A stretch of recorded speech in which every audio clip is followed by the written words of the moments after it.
Well, that one had a bit more drama than we bargained for. Hot Rod Charlie came out and got the lead. I mean, I really thought these other horses, just Speaker's Corner and American Revolution, were really going to give him a bit more of a challenge. Didn't do it though. He was able to easily get the lead, 47-second opening half mile. It's right where I figured it would be. Just didn't think Hot Rod Charlie would have the lead. The 3 Speaker's Corner, he really held that horse back. Horse probably thought it was a workout. American Revolution, same thing. Size didn't really get into that horse, stayed off the pace. Midnight Bourbon sat comfortably in second for the majority of the race. They picked up the pace right about the 3/4 mile. They went from that 47-second to a 110 in 3 3/4, and then the mile they were at 135 and 4. So they dropped the speed a little bit, or sorry, picked up the speed a little bit there, and then cruised home with 148 and 3. Hot Rod Charlie goes wire to wire in this one. Now there was an objection. Midnight Bourbon claimed a foul on Flavien Prat. Kind of ironic. It was the same type deal that Prat was claiming in the Derby and things. I mean, he went a little bit wide, I guess you'd say.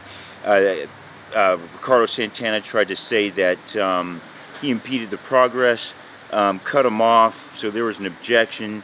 They didn't take Hot Rod Charlie down. I didn't think he should have come down. He went really wide. He did not cut off Midnight Bourbon.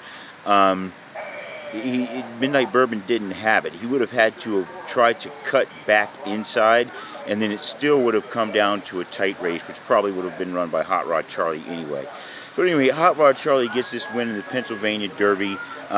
Nice win, 148 and 3, like I said. So that's going to solidify him up in those rankings. Don't know if they're going to move him up to number 1. Probably not. Probably going to keep Essential Quality out there in number 1. Hot Rod Charlie will probably be the number 2 horse going into the Breeders' Cup Classic, but we'll see.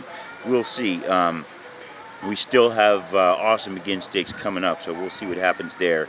A little bit of an interesting take here. I played something a little bit different. I played, instead of doing the 7-8 exact, I figured that wasn't going to play anything. I decided to play the other exact as in a box, so at 8-7, and then I played a 7-8 all trifecta in lieu of that 8-7. So it hit.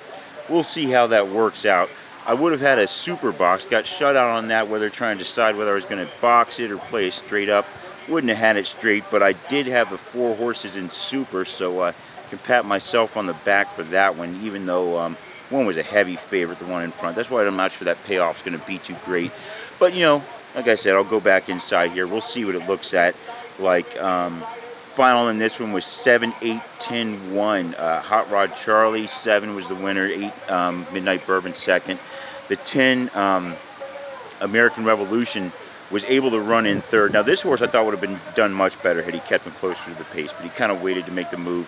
Folsom I figured would sit way off the pace like he did. He made his move, horse was coming, but too far off the pace, couldn't catch Hot Rod Charlie.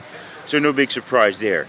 So I will see you guys later. Hope you guys did well in this race. It was kind of an easy pick for this one, given everybody liked Hot Rod Charlie to win. But we got to keep our eye out for these next few coming up here.